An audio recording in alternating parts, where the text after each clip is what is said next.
ज्याला पवित्र आत्मा प्राप्त होतो तो नेहमी अनुभव करतो, मी एकटा नाही आहे, माझ्यासोबत कोणतरी आहे जो मला मार्गदर्शन करतोय, मला शिकवतोय, मला हिम्मत देतोय, मला बळ देतोय. पवित्र आत्मा मिळालेली व्यक्ती दुबळी राहत नाही, अशक्त राहत नाही, कमजोर राहत नाही. असू शकते की त्यांच्याकडे पैसा भरपूर नाही आहे, पण ज्या व्यक्तीकडे पैसा आहे, खूप पैसा आहे, अमाप पैसा आहे, मोजता येणार नाही एवढा, पण जर पवित्र आत्मा नसेल तर ती व्यक्ती दुबळी आहे, गरीब आहे. आणि एखादी व्यक्ती पैशाने गरीब आहे, पण तिच्याकडे जर पवित्र आत्मा आहे तर ती खऱ्या अर्थाने श्रीमंत व्यक्ती आहे, धनवान व्यक्ती आहे. पवित्र आत्म्याने भरलेली व्यक्ती सामर्थ्यशाली जीवन जगते.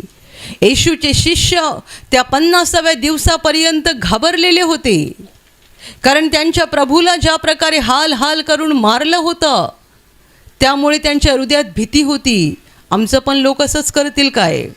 म्हणून ते उघडपणे लोकांमध्ये फिरत नव्हते, घाबरायचे, येशूचं नाव बाहेर कुठे घेत नव्हते, भीती वाटायची.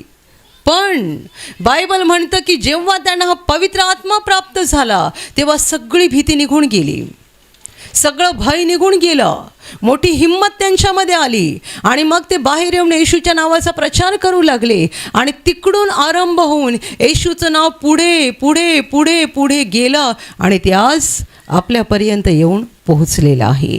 हे आहे पवित्र आत्म्याचं काम. पवित्र आत्मा भीती काढून टाकतो, दुबळेपणा, अशक्तपणा काढून टाकतो. तो आपल्या आत्म्यामध्ये हिंमत देतो, आपल्याला बळ देतो, सामर्थ्य देतो. माझ्या प्रिय भावांनो आणि बहिणींनो, आणि म्हणून पवित्र आत्म्याने भरून जाण्याची प्रत्येकाला गरज आहे.